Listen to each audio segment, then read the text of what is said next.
The familiar voice, a grandmother's gambit. Eleanor Vance, a retired English teacher, lived a life of quiet elegance and measured routine in a charming bungalow nestled amidst the sun-drenched landscapes of Phoenix, Arizona. At 78, her mind was as sharp as a freshly sharpened pencil, honed by decades of dissecting complex literature and guiding impressionable young minds through the intricacies of language and logic. Her days revolved around her meticulously kept rose garden, her lively book club, and most importantly, her cherished grandson, Michael, a bright, earnest 18-year-old who had just embarked on his freshman year of college across the state. Michael was truly the light of her life, a constant source of profound pride and quiet joy. She often teased him affectionately, saying he was the only male in her life who consistently returned her calls and listened to her advice. Part 1. The urgent call in a seed of doubt. The phone rang at precisely 6:17 a.m., a jarring, aggressive intrusion that shattered the serene quiet of the early morning. Eleanor, an uncharacteristically early riser, was already in her sunlit kitchen, carefully brewing her first delicate cup of Earl Grey tea. She glanced at the caller ID, unknown number. Usually, with her innate caution, she let such calls go directly to voicemail, preferring to screen unsolicited interruptions. But on this particular morning, a strange, undeniable intuition, a subtle flicker of unease, made her hand reach for the receiver. "Mrs. Vance?" A deep, gravelly voice boomed, cutting through the silence like a harsh clap of thunder. He sounded overly authoritative, almost theatrical. "This is Detective Miller, Phoenix Police Department. I regret to inform you that your grandson, Michael Vance, has been involved in a very serious incident." Eleanor's carefully constructed world tilted violently on its axis. The porcelain teacup slipped from her trembling fingers, shattering against the tiled floor with a deafening crash, sending sharp shards skittering across the gleaming surface. Her heart hammered against her ribs, a frantic, desperate bird trapped in a suffocating cage. "Michael, what happened? Is he all right?" Her voice was a fragile, barely audible whisper, laced with immediate, visceral terror. "He's under arrest, Mrs. Vance, at the precinct," the detective stated, his tone chillingly devoid of any genuine empathy or even a hint of professional concern. "He was driving under the influence, struck a pedestrian, critical condition. We have him here, in custody." A cold, icy wave of nauseating terror washed over Eleanor, stealing her breath. Michael? Drunk driving? Hitting someone? It was utterly, profoundly inconceivable. Michael was the epitome of responsibility, conscientious to a fault, almost too careful. He barely even exceeded the speed limit. Yet, the sheer gravity in the man's voice, the official-sounding title, the shocking weight of the accusation, temporarily choked her innate skepticism and reason. No, that can't be right. Michael doesn't drink. He would never, ever. "Ma'am, the evidence is clear," the detective interrupted, his voice hardening, becoming more aggressive. Less like an officer explaining a situation and more like a bully issuing an ultimatum. Breathalyzer results are conclusive, and the victim is in critical condition. We're talking serious felony charges here. Aggravated assault with a deadly weapon. If we don't act fast, if we don't handle this discreetly, he's looking at significant jail time, a criminal record that will follow him for life, and a lifetime of regret. Eleanor pressed a trembling hand to her mouth, eyes blurring with hot, unwelcome tears. Her mind was a chaotic blur of panic and overwhelming desperation. What can I do? Please, detective, just tell me. Anything.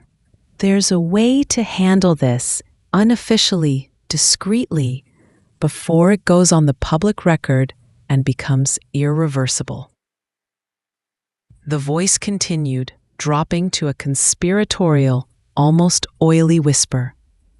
The victim's family, they're willing to settle out of court for a sum. It's substantial, Mrs. Vance. Very substantial. But it's the only way to keep Michael out of the system, out of prison. We need the funds wired immediately to an escrow account. It's a special fund off the books. For these kinds of delicate situations, to avoid the bureaucracy in the court system, he rattled off a long, convoluted account number, a generic-sounding name, and a routing number, speaking quickly, urgently, almost breathlessly. Time is of the essence, Mrs. Vance. The judge is about to sign the warrant. Once it's official, once it's in the system, there's no turning back, no deals. It's over for him. Eleanor's mind raced, a terrifying whirlwind of fear and a primal need to protect her grandson. She fumbled for a pen, her fingers clumsy with shock, scribbling down the details on a wrinkled napkin. Her hands were shaking so violently, the pen nearly slipped from her grasp, leaving illegible scrawls. She heard the faint sound of a muffled sob in the background, a young man's distressed, choked cry. "Michael?" she croaked, her voice barely a whisper, desperate for confirmation. "Is that Michael?" "He's distraught, ma'am. He's asking for you. He keeps calling your name. But we don't have much time. You need to get to the bank or initiate a wire transfer online right now. Do you have access to sufficient funds?" Yes, I do. My savings," Eleanor stammered, her voice barely audible, thick with unshed tears. Her entire life savings, meticulously accumulated over decades of careful planning, reserved for her peaceful retirement, and most importantly, Michael's education and future. It was a monumental sum, but what was money compared to Michael's freedom, his reputation, his very future? She was already moving towards the front door, her mind fixated solely on her grandson, grabbing her purse, her car keys. But then, as the detective pressed her for speed, his voice growing noticeably more impatient, more demanding, a subtle shift in his tone, a particular inflection, a specific way he clipped certain words, snagged at the very edge of her memory. It was just a fleeting impression, a phantom echo from a distant past, a strange dissonant note in a carefully orchestrated deception. A familiar resonance that didn't quite fit the grim authority of a police detective. She tried to brush it off, dismissing it as stress-induced paranoia, a cruel trick of her overwrought mind. But the seed of doubt, tiny yet persistent, had been planted, taking root deep within her consciousness. Part 2. A calculated delay and the ghost of the past. "Ma'am, are you still there?" the detective barked, his impatience now palpable, thinly veiled by a pretense of professional urgency. "We need to act now. This window is closing rapidly." Eleanor paused, her hand frozen on the doorknob, her heart still hammering. The voice, it wasn't just the impatience. There was an underlying cadence, a specific way he clipped certain consonants, a peculiar emphasis on certain vowels, a slight nasal quality when he was frustrated. It wasn't the kind of voice you'd easily forget. even if you couldn't immediately place it. And why was he so aggressive, so demanding? A real detective, she reasoned, would be sympathetic, perhaps firm, but certainly not bullying, not theatrical. Yes, detective, Eleanor said, forcing herself to sound calmer than she felt, her voice regaining a hint of its usual teaching authority. I'm very shaken, you understand, and my hands are trembling uncontrollably. This online banking, it's so incredibly complicated for me, a woman of my age. Could you walk me through it slowly, step by step? I wouldn't want to make a mistake at such a critical moment. She was buying time, precious, invaluable time. Every fiber of her being screamed at her to transfer the money immediately to save Michael. But that small, insistent voice in her head, the one that reminded her of decades spent teaching critical thinking and forensic analysis of texts, urged caution, urged her to dig deeper. Mrs. Vance, we don't have time for a tutorial, he snapped, his voice rising in irritation. Just do it. Get to the bank. What's your bank? Just tell me, and I'll confirm the account. Oh, it's the old one, you know? Eleanor hedged, playing the part of the confused elderly woman. First National. No, wait. That closed years ago. It's the one by the old bakery. The one with the tall columns. What's its name again? I'm so terribly flustered. My mind is a blank. She knew her bank perfectly well. Its name, its location, its branch manager. This was a test, a subtle, yet pointed, probe into the imposter's knowledge and reaction. The detective sighed dramatically, a loud, theatrical exhalation of manufactured frustration. Ma'am, I don't have time for this ridiculousness. Just go to your bank. Any bank. Get the wire transfer done. Your grandson's life is hanging in the balance. His annoyance was too quick, too pronounced, too utterly unprofessional for a genuine law enforcement officer. A real detective would calmly redirect, offer alternatives, perhaps even send a colleague. This man was simply getting exasperated, revealing his impatience. The familiar note in his voice resurfaced, stronger this time, a sharp, unpleasant memory pushing its way to the surface of Eleanor's consciousness. It was a specific intonation, a high-pitched, almost whiny edge when frustrated, that she had heard before, long ago, in a very different context. Of course, detective, Eleanor replied, her voice now betraying a hidden strength, a nascent determination. And the account name again? Was it John Miller? Or was it Jonathan? She intentionally used a common name, then a name she knew from her past, a name that was stirring uncomfortably in her memory. A beat of utter, chilling silence on the other end of the line. A perceptible intake of breath. Then a voice, now tightly controlled, but with an underlying tremor of barely suppressed rage. It's Miller, ma'am. Detective John Miller. You need to focus. Your grandson's future depends on it. Stop playing games. Eleanor's heart thumped a strange, triumphant rhythm. Jonathan.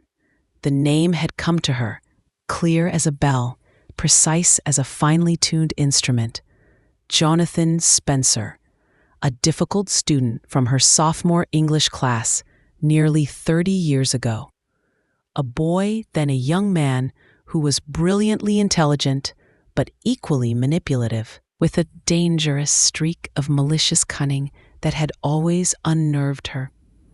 He had been caught cheating, orchestrating an elaborate, almost theatrical scheme to steal exam answers and sell them to his classmates.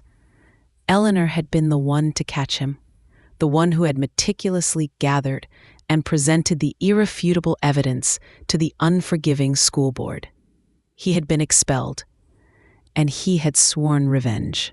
His young face contorted with a venomous fury she had never forgotten, his voice rising to that exact same high-pitched, frustrated, almost childlike edge. "You ruined my life, Mrs. Vance. You'll regret this. I'll get you back for this." Could it be? After all these years? It seemed utterly impossibly far-fetched, but the voice, that specific inflection, that underlying current of bitterness, it was chillingly, undeniably similar. The tiny hairs on Eleanor's arms stood on end. This wasn't just a random scam, a faceless criminal. This was personal. This was a calculated, long-simmering act of retribution. Part 3. The Code Word Test and Confirmation. "Detective," Eleanor said, her voice now remarkably calm, steady, betraying none of the furious internal turmoil that raged within her. "I'm heading to the bank now, as you've instructed.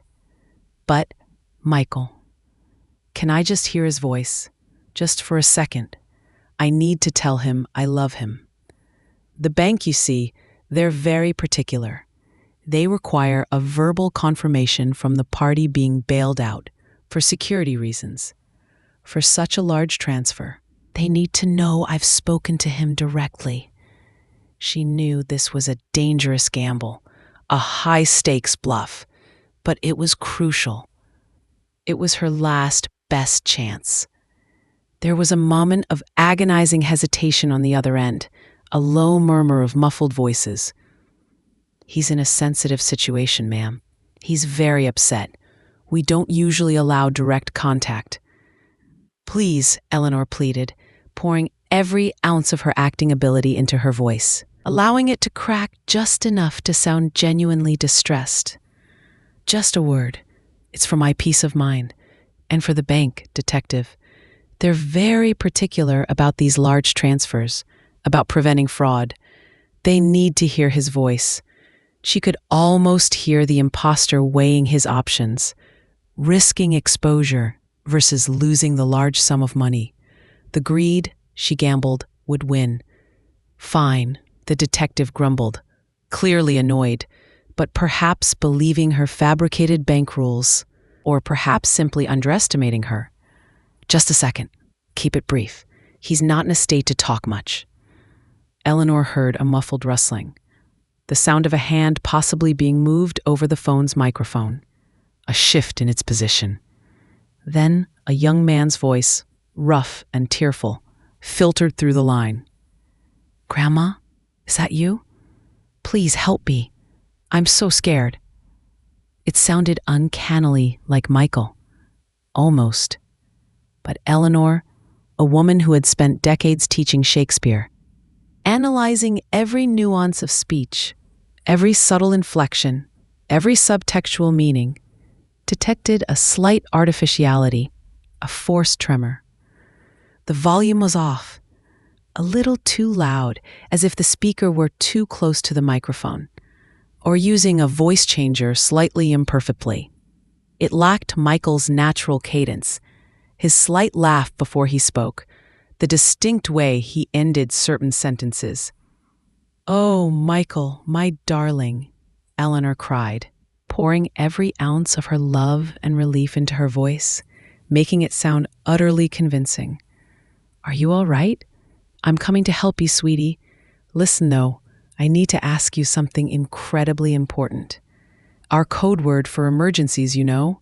The one we always talked about? What is it, darling?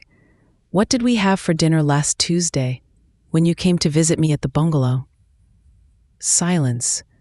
A profound, agonizing, chilling silence on the other end of the line. The Michael. On the line stammered, his fabricated tears abruptly gone. "Dinner?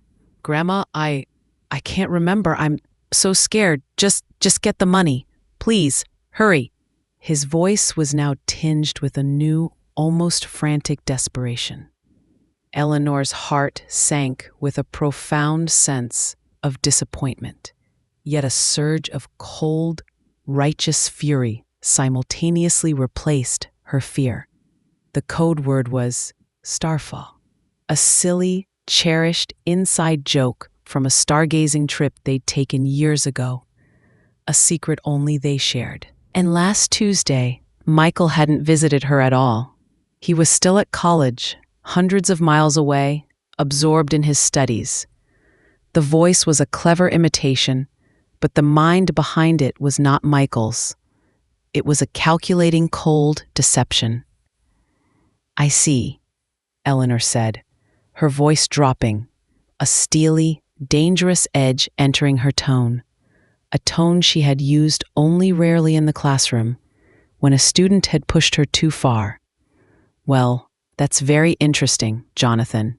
Don't you agree?" On the other end, the detective gasped audibly, the muffled sound of a chair scraping back violently, a sharp, panicked breath. "How did you—" Part 4, The Unmasking and Reckoning. "How did I know?" Eleanor finished, her voice now dangerously calm, clear, and resonant, filled with the authority of absolute certainty.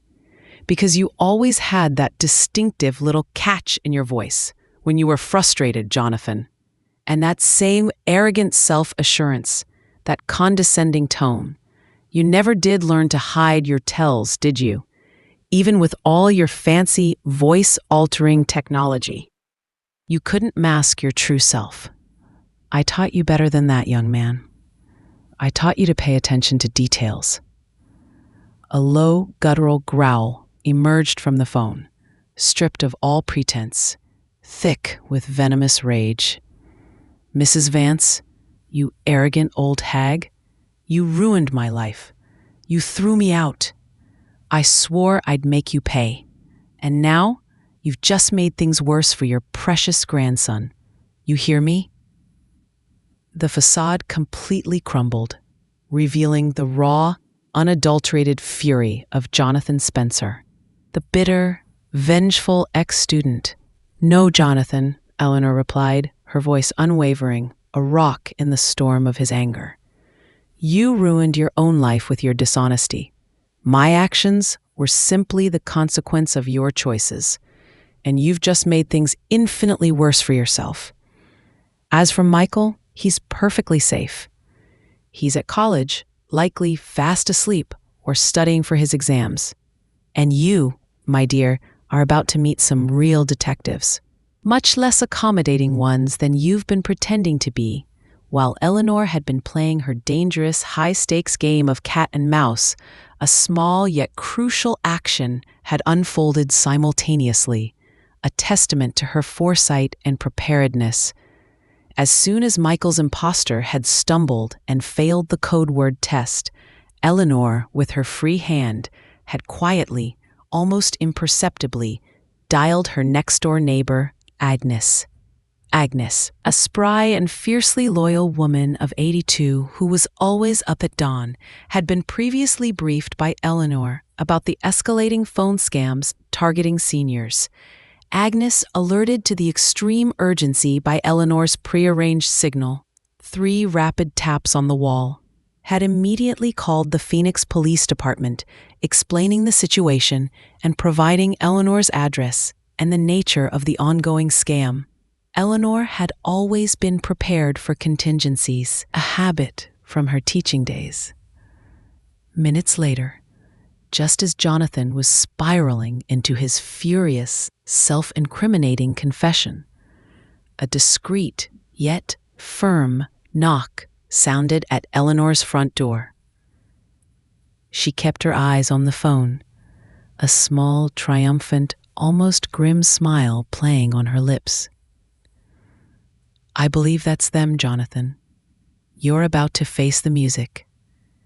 Footsteps approached the door, and then the firm, official voice of Detective Ramirez cut through the phone line from outside, clear and unmistakable.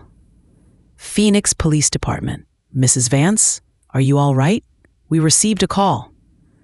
Jonathan Spencer, hearing the unmistakable sound of actual police presence, let out a choked cry of disbelief and pure, unadulterated fury. "No, you old hag!